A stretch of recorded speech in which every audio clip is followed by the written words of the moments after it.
నమస్తే Telangana welcome to T News నేను మమతా ముందుగా బులెటిన్లో హెడ్లైన్స్ తెలంగాణ ప్రగతి ప్రస్థానంపై శ్వేతపత్రం ఉదయం 11 గంటలకు విడుదల చేయనున్న కేటీఆర్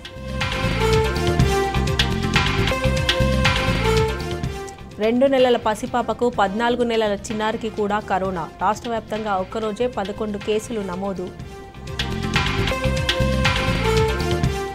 కార్మికుల పక్షాన నిలబడే ఏకైక సంఘం టీబీజీకేఎస్ బాణం గుర్తుపై ఓటేసి భారీ మెజార్టీతో గెలిపించాలన్న ఎమ్మెల్సీ కవిత రైతు బంధు నిధులు అందక అన్నదాత కష్టాలు కొందరికి రూపాయల్లో జమ కావడంతో గందరగోళం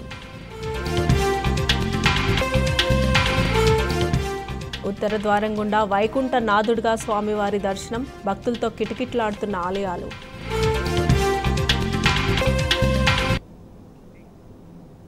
ఇక బులెటిన్లో అప్డేట్ చూస్తే కాంగ్రెస్ ప్రభుత్వం శ్వేతపత్రం డ్రామాలను తిప్పికొట్టేందుకు బీఆర్ఎస్ సిద్ధమైంది ఈ మేరకు తెలంగాణ భవన్ వేదికగా ఇవాళ ఉదయం 11 గంటలకు పవర్ పాయింట్ ప్రజెంటేషన్తో వాస్తవాలను వివరించనుంది 9.5 ఏళ్ల తెలంగాణ ప్రగతి ప్రస్థానం దేశ చరిత్రలోనే ఓ సువర్ణ అధ్యాయం అంటూ ట్వీట్ చేసిన BRS working president KTR Congress ప్రభుత్వం తెలంగాణను విఫల రాష్ట్రంగా చూపించాలని ప్రయత్నిస్తే సహించమని మండిపడ్డారు అగ్రగామి రాష్ట్రాన్ని అవమానిస్తే ఎట్టి పరిస్థితుల్లో ఊరుకోమని హెచ్చరించారు అందుకే గణాంకాలతో సహా వాస్తవ తెలంగాణ ముఖ చిత్రాన్ని వివరించేందుకు తెలంగాణ రాష్ట్రానికి సృష్టించిన సంపదను ఆవిష్కరించేందుకు పవర్ పాయింట్ ప్రజెంటేషన్ ఇవ్వనున్నామంటూ కేటీఆర్ ట్వీట్ చేశారు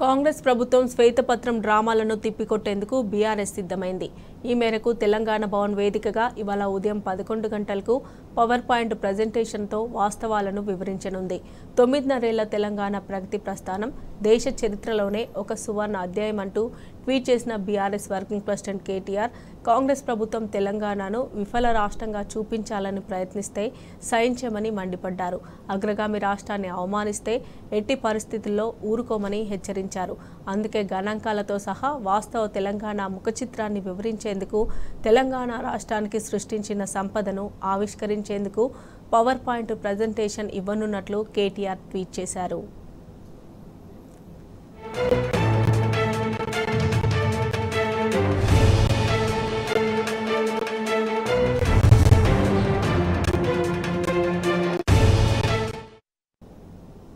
తెలంగాణలో ఆటో డ్రైవర్లు ఎదుర్కొంటున్న ఇబ్బందులపైన విస్తృతంగా అధ్యయనం చేయడానికి బీఆర్ఎస్ కార్మిక విభాగం ఆధ్వర్యంలో ఒక కమిటీ వేస్తున్నట్లు పార్టీ వర్కింగ్ ప్రెసిడెంట్ కేటీఆర్ తెలిపారు రాష్ట్ర వ్యాప్తంగా ఆటో డ్రైవర్లు పలు ఆందోళన కార్యక్రమాలు చేపడుతున్న నేపథ్యంలో బీఆర్ఎస్ అధ్యక్షులు కేసీఆర్ ఆదేశాల మేరకు ఆటో డ్రైవర్ల సమస్యలు వారు కోరుకుంటున్న పరిష్కార మార్గాలను తెలుసుకునేందుకు ఈ కమిటీని వేస్తున్నట్లు కేటీఆర్ తెలిపారు ఈ కమిటీలో భాగంగా కార్మిక విభాగం నాయకులు రూప్ సింగ్ రాంబాబు యాదవ్ మారయ్య ఆటో డ్రైవర్ల ప్రతినిధులతో మాట్లాడతానన్నారు కేవలం ఆటో డ్రైవర్లే కాకుండా రాష్ట్రంలో ఉన్న ఓలా ఊబర్ ఇతర టాక్సీ డ్రైవర్లతో కూడా వీరు చర్చించి ఒక నివేదికను పార్టీకి అందజేస్తారని చెప్పారు కార్మిక విభాగం నాయకులు అందించే నివేదిక ఆధారంగా ప్రభుత్వానికి అవసరమైన సలహాలు సూచనలను ఇస్తామన్నారు ఆటో డ్రైవర్ల సమస్యల పరిష్కారానికి పార్టీ తరపున ప్రభుత్వం పైన ఒత్తిడి తీసుకువస్తామని కేటీఆర్ చెప్పారు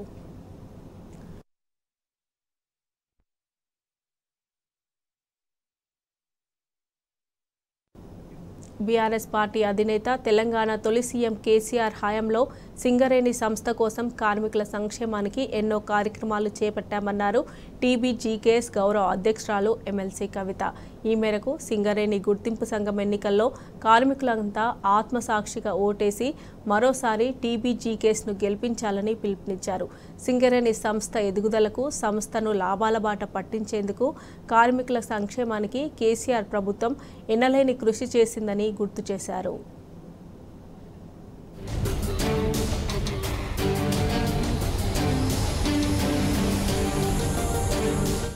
సింగరేణి గుర్తింపు సంఘం ఎన్నికల్లో తెలంగాణ బొగ్గుగని కార్మిక సంఘాన్ని భారీ మెజారిటీతో గెలిపించాలని టీబీజీకేఎస్ గౌరవ అధ్యక్షురాలు ఎమ్మెల్సీ కల్వకుంట్ల కవిత పిలుపునిచ్చారు. సింగరేణి సంస్థ కోసం, కార్మికుల సంక్షేమం కోసం బీఆర్ఎస్ ప్రభుత్వం ఎన్నో కార్యక్రమాలు చేపట్టిందన్నారు. ఈ మేరకు కార్మికులు ఆత్మసాక్షిగా ఆలోచించి టీబీజీకేఎస్ కు ఓటెయ్యాలని కోరారు. సింగరేణి సంస్థ ఎదుగుదలకు, సంస్థను లాభాల బాట పట్టించేందుకు, కార్మికుల సంక్షేమానికి కేసీఆర్ ప్రభుత్వం ఎనలేని కృషి చేసిందని గుర్తు చేశారు. సింగరేణి సంస్థను కేసీఆర్ కాపాడారని, టీబీజీకేఎస్ కార్మికుల హక్కులను సాధించిందని తెలిపారు. కార్మికుల గొంతుక టీబీజీకేఎస్ బాణం గుర్తుపై ఓట్లేసి భారీ మెజారిటీతో గెలిపించాలని కార్మికులకు కవిత విజ్ఞప్తి చేశారు.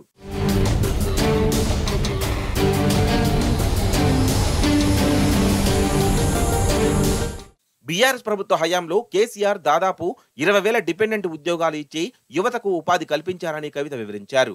డిపెండెంట్ ఉద్యోగం వద్దనుకుంటే ఆ కుటుంబానికి 25 లక్షలు చెల్లించాలన్న ఉదారమైన నిర్ణయాన్ని కేసీఆర్ తీసుకున్నారన్నారు.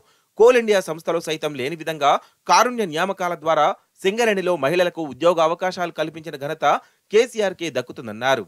గతంలో ఎప్పుడూ లేని విధంగా సింగరేణి సంస్థ నికర లాభాల్లో కార్మికులకు భారీ మొత్తంలో వాటాలను పంచారని గుర్తు చేశారు. తెలంగాణ ఏర్పడిన నాటికి సంస్థ లాభాల్లో కార్మికులకు వాటా కేవలం 18% ఉండేదన్న కవిత దాన్ని బీఆర్ఎస్ అధినేత కేసీఆర్ 32% పెంచారని చెప్పారు.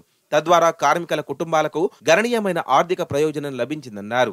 అంతేకాకుండా కార్మికుల తల్లిదండ్రులకు కార్పొరేట్ ఆసుపత్రుల్లో ఉచిత వైద్యం సౌకర్యం కల్పించారని, సొంత ఇల్లు నిర్మించుకునే వారికి ఎలాంటి వడ్డీ లేకుండా 10 లక్షల రుణాన్ని సంస్థ ద్వారా ఇప్పించారన్నారు. ఐఐటి, ఐఐఎం వంటి విద్యాసంస్థల్లో చదువుకునే కార్మికుల పిల్లలకు ఫీజు రియంబర్స్మెంట్ అమలు చేయడం వంటి విప్లవాత్మకమైన కార్మిక సంక్షేమ నిర్ణయాలను కేసీఆర్ తీసుకున్నారని కవిత తెలిపారు.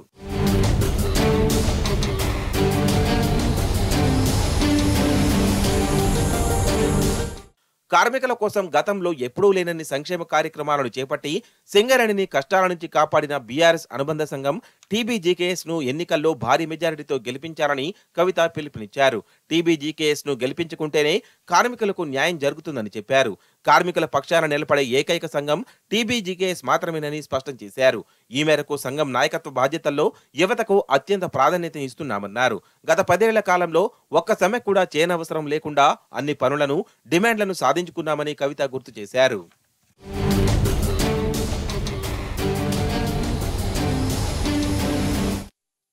కాంగ్రెస్ వస్తే కరెంటు కష్టాలు తప్పవు. కాంగ్రెస్ వస్తే వ్యవసాయానికి కష్టకాలం తప్పదు. కాంగ్రెస్ అంటేనే కరువుకు కేర్ ఆఫ్ అడ్రస్ అంటూ బీఆర్ఎస్ అధినేత కేసీఆర్ హెచ్చరించిన మాటలే నిజమయ్యాయి. నమ్మి ఓటేసిన రైతులకే కాంగ్రెస్ ప్రభుత్వం చుక్కలు చూపిస్తోంది. రైతు బంధు నిధులు జమ చేస్తామంటూ ప్రకటించి 2 వారాలు గడుస్తున్నా కనీసం 10% మంది కూడా అందించలేదు. దీంతో చేసేదేమీ లేక చివరికి వడ్డీ వ్యాపారులను ఆశ్రయిస్తున్నారు నల్గొండ జిల్లా అన్నదాతలు.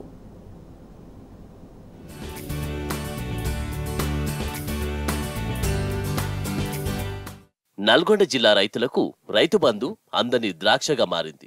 గత బీఆర్ఎస్ ప్రభుత్వం సరియైన సమయానికి రైతు బంధు సాయం అందిస్తే ప్రస్తుత ప్రభుత్వం పెట్టుబడి సాయం అందించకుండా మీనమేషాలు లెక్కిస్తోంది.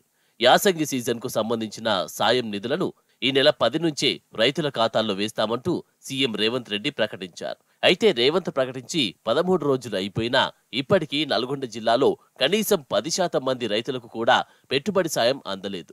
ఒకవైపు సీజన్ ప్రారంభమై పొలాల్లో పనులు వేగవంతం చేయాల్సి ఉండగా ప్రభుత్వం ఇంకా స్పందించకపోవడంపై రైతులు ఆగ్రహం వ్యక్తం చేస్తున్నారు. మరి కాంగ్రెస్ పార్టీ ప్రభుత్వం ఏర్పడిన తర్వాత పీసీసీ అధ్యక్షులుగా ఉన్నటువంటి అప్పటి రేవంత్ రెడ్డి గారు మరి ఏమని చెప్పారు? ఇప్పుడు ఉన్నటువంటి ముఖ్యమంత్రి రేవంత్ రెడ్డి గారు మరి అధికారంలోకి రాగానే మేము డిసెంబర్ 9 రోజు మరి మీరు అందరూ కూడా పంట పెట్టుబడి సాయం 15,000, అదేవిధంగా 2 లక్షల రూపాయల రుణమాఫీ, అదేవిధంగా కళ్ళల్లో ఉన్నటువంటి ధాన్యానికి 500 బోనస్ కూడా ఇస్తానని చెప్పారు. మరి రైతులను మభ్యపెట్టి మరి ఈ రోజు వరకు కూడా రైతు బంధు డబ్బులు ఇంకా జమ కాలేదు రైతులకి గ్రామాల్లో. మరి ఇంకా రైతు బంధు జమ కాలేదు, రుణమాఫీ 2 లక్షల రుణమాఫీ అది చేయలేదు. నిజానికి తాము అధికారంలోకి వస్తే ఎకరానికి 7,500 చొప్పున 15,000 అందిస్తామని కాంగ్రెస్ ప్రకటించింది. అయితే అధికారంలోకి వచ్చిన తర్వాత మాత్రం చాలా కన్వీనియంట్ గా ఆ విషయమే మర్చిపోయింది. కానీ గత ప్రభుత్వం సిద్ధంగా ఉంచిన నిధులను రైతుల ఖాతాల్లో జమ చేస్తామని చెప్పింది. ఆ తర్వాత ఆ విషయంలోనూ మాట మీద నిలబడలేకపోయింది రేవంత్ సర్కార్. ఎకరాకు 5,000 చొప్పున అందించాల్సిన సాయం కూడా ఇప్పటికీ అన్నదాతలకు అందకపోవడంతో నల్గొండ రైతులు తీవ్ర ఇబ్బందులను ఎదుర్కొంటున్నారు. ప్రజలకు అడ్డగోలుగా హామీలు ఇచ్చి అధికారం చేపట్టిన గౌరవ ముఖ్యమంత్రి రేవంత్ రెడ్డి గారు, మీరు అధికారంలో ఉంచిన 9వ తారీఖు వెంటనే రైతులకు రుణమాఫీ చేస్తాని, రైతు బంధు చేస్తాని ప్రగల్భాలు చెప్పి ఈరోజు ఇప్పటి వరకు కూడా రైతు బంధు వేయకపోవడం చాలా శోచనీయము. ఆనాడు ముఖ్యమంత్రి గతంలో రైతులకు ఎలాంటి ఇబ్బందులు లేకుండా పెట్టుబడి కోసం వెంటనే సీజన్ ముందలనే రైతుల అకౌంట్లో 5,000 వేసి, ఎకరానికి 5,000 వేసి ఆదుకోవడం జరిగింది. రైతులు బాగుంటేనే రాష్ట్రం బాగుంటుందనే ఉద్దేశంతో గౌరవ ముఖ్యమంత్రి గారు పెట్టుబడి సీజన్కు ముందు ఇచ్చి ఆదుకోవడం జరిగింది. కానీ రేవంత్ రెడ్డి గారు ఇప్పటి వరకు నువ్వు రైతు బంధు విధానంలో ఎలాంటి రైతు భరోసా అంటివి దానిపై విధి విధానాలు ఎలాంటి రూపొందించలేదు. నల్గొండ జిల్లాలో 5,42,000 మంది రైతులున్నారు. వీరికి రైతు బంధు సాయం కింద దాదాపు 624 కోట్లు జమ చేయాల్సి ఉంది. కానీ ఇప్పటి వరకు కేవలం 1,00,000 మంది రైతుల ఖాతాల్లో మాత్రమే నిధులు జమయ్యాయి. అంటే 27 కోట్లు మాత్రమే ప్రభుత్వ సాయం కింద అందించింది. అది కూడా గుంట భూమి నుంచి ఎకరా భూమి ఉన్న వారికి మాత్రమే నిధులు ఖాతాల్లో వేసినట్లు అధికారులు స్పష్టం చేశారు. మరి మిగతా వారి పరిస్థితి ఏమిటంటే మాత్రం అధికారుల వద్ద సమాధానం లేదు. ఇప్పటికే పంట పొలాల్లో బిజీగా ఉండాల్సిన రైతులు పెట్టుబడి సాయం కోసం ఎదురుచూస్తూ కాలం వెల్లదీస్తున్నారు. అప్పులు చేయలేక, చేసిన అప్పులకు వడ్డీలు కట్టలేక రైతులు నలిగిపోతున్నారు. ప్రతిరోజు రైతులు బ్యాంకుల వద్దకు వెళ్లి తమ అకౌంట్లను చెక్ చేసుకోవడం, డబ్బులు జమ కాకపోవడం అన్నది కొన్ని రోజుల నుంచి నిత్యకృత్యంగా మారింది. నా పేరు శ్రీనివాసు, మాది నల్గొండ. మరి కాంగ్రెస్ ప్రభుత్వం ఏదైతే 6 గ్యారంటీలు అని చెప్పి మరి 6 గ్యారంటీలలో భాగంగా రైతు బంధు పథకాన్ని మరి 5,000 కాదు 7,500 ఇస్తామని చెప్పారు.